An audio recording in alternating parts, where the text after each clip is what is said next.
Hey guys, क्या हाल है। इन्वेस्टरबोर्ड YouTube channel में आपका स्वागत है। आज की वीडियो में हम समझेंगे कि मार्केटिंग क्या होती है और देखेंगे मार्केटिंग की कुछ अलग अलग टेक्निक्स। तो आइए सबसे पहले समझते हैं कि मार्केटिंग क्या है। मार्केटिंग का सिंपल वर्ड्स में मतलब होता है किसी प्रोडक्ट को पब्लिक में इंट्रोड्यूस करवाना।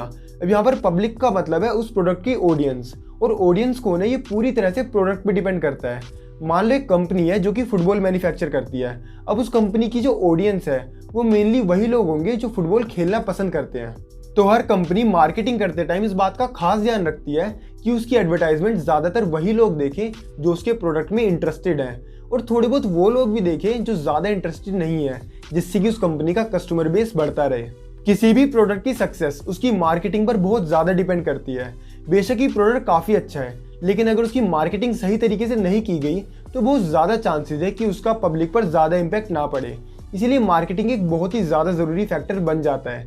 अभी तक हमने मार्केटिंग को बस ऊपर ऊपर से देखा है, अब थोड़ा सा डीप में जाते हैं। मार्केटिंग का पूरा कॉन्सेप्ट बहुत ही ज़्यादा अच्छे और सिंपल तरीके से 4 पार्ट्स में डिवाइड किया गया है, जिसे हम 4 P's ऑफ मार्केटिंग कहते हैं, which is product, place, price and promotion. सबसे पहले आता है प्रोडक्ट।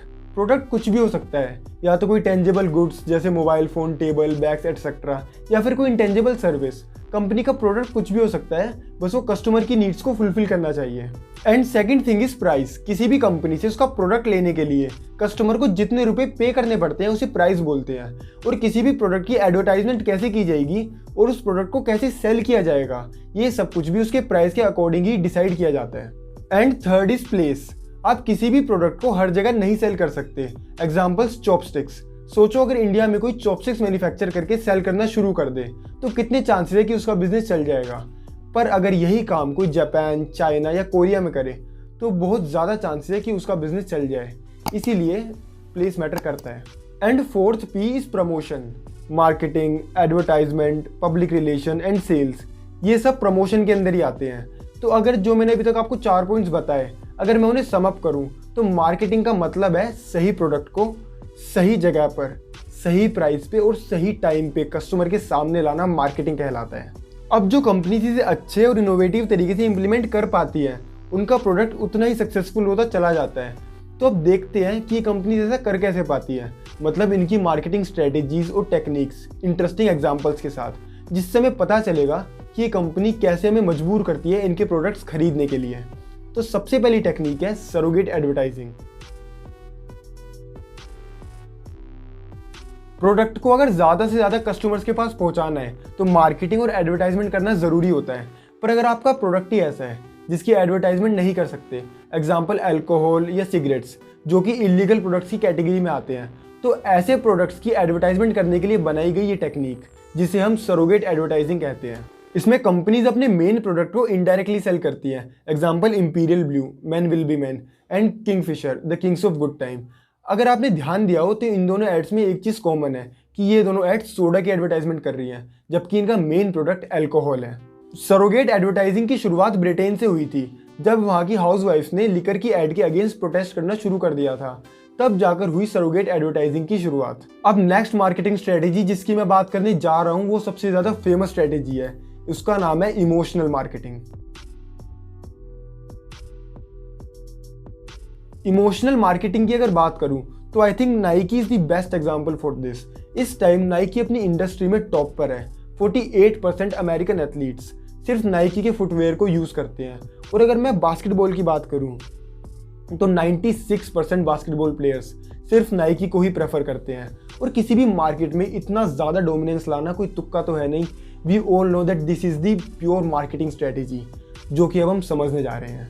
नाइकी अपनी एड्स को इस तरीके से प्रिपेयर करके ब्रॉडकास्ट करता है कि जब आप उसकी एड्स को देखते हो तो आपके अंदर एक फीलिंग जनरेट होती है, और जिस टाइम वो फीलिंग जनरेट हो रही होती है उस टाइम आपके सामने आपकी टीवी या आपके फ़ोन पर नाइकी फ्लैश हो रहा होता है। तो आपको जो माइंड है वो आपकी उस फीलिंग को नाइकी से कनेक्ट कर देता है। एंड वो फीलिंग तभी सही होती है जब आपको नाइकी का प्रोडक्ट मिल जाता है।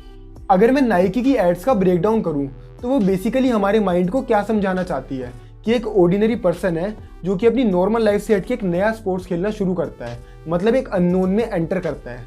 और एक बेसिक ह्यूमन टेंडेंसी है कि वी फियर द अननोन, मतलब हम उस चीज़ से डरते हैं जिसके बारे में या तो हम जानते नहीं हैं या फिर उसे पूरे तरीके से समझ नहीं पाते। तो वो पर्सन अपने बेसिक रूटीन से हटके एक नया गेम खेलना शुरू करता है, जिसकी वजह से उसकी नॉर्मल लाइफ ऑर्डर से केओस की तरफ जाने लगती है।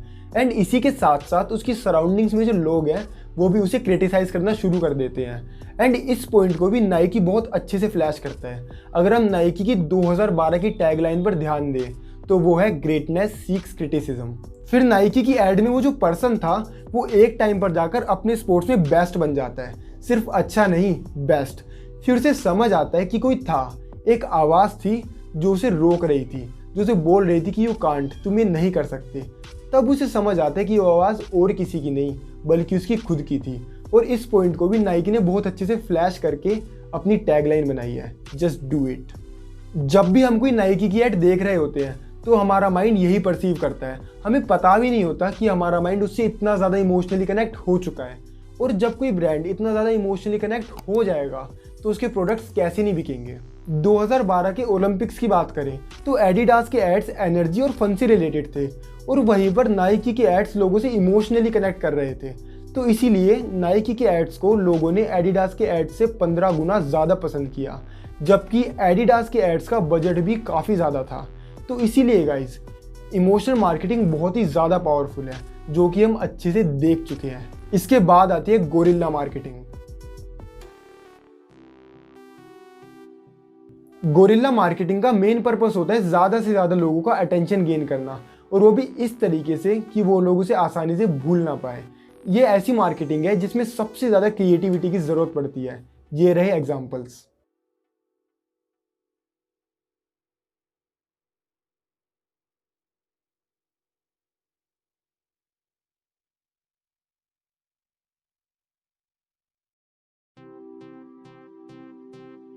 क्रिएटिविटी का लेवल देख के समझ आ गया होगा कि ये आसानी से भूलने वाली चीज़ें नहीं है। अब बात करते हैं अगली मार्केटिंग की, जो कि है spammers marketing. Spammers marketing mainly उन लोगों के थ्रू की जाती है जो स्कैम करके दूसरे लोगों के पैसे निकलवाते हैं। एक बार ज़रा इन पोस्टर्स पे नज़र डालो। हाँ बिल्कुल सही, देखने में ही फेक लग रहे हैं। एक इंसान जो थोड़ा सा भी अवेयर होगा वो देखते ही इन जैसे पोस्टर्स को इग्नोर कर देगा। फिर क्यों ये स्कैमर्स ऐसी चीप से पोस्टर्स बनाते हैं? आखिर कोई भी स्कैमर क्यों ऐसी ऑब्वियस सी मिस्टेक करेगा? पर क्या ये सही में एक मिस्टेक है? नहीं, क्योंकि ये पोस्टर्स तुम्हारे लिए बनाए ही नहीं गए। इनकी ऑडियंस तुम नहीं हो।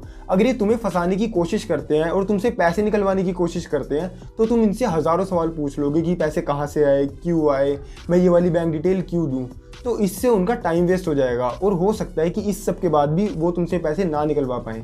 इसीलिए ये ऐसे चीप पोस्टर्स बनाते हैं ताकि तुम जैसे वेल इन्फॉर्म्ड लोग इनसे दूर रहो।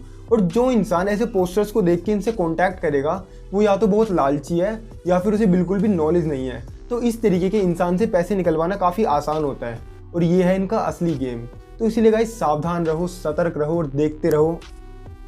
सो गाइस, अगर वीडियो पसंद आई तो लाइक और शेयर करना मत भूलना। और अगर इतनी वैल्यूएबल इन्फॉर्मेशन के बाद भी चैनल को सब्सक्राइब नहीं किया तो भगवान माफ़ नहीं करेगा। So leave the unsubscribe channel at your own risk. बाकी अगर इस वीडियो का सेकंड पार्ट चाहिए तो कमेंट सेक्शन में बता देना। आज की वीडियो में इतना ही था, अगली वीडियो मिलते हैं, तब तक के लिए बाय बाय।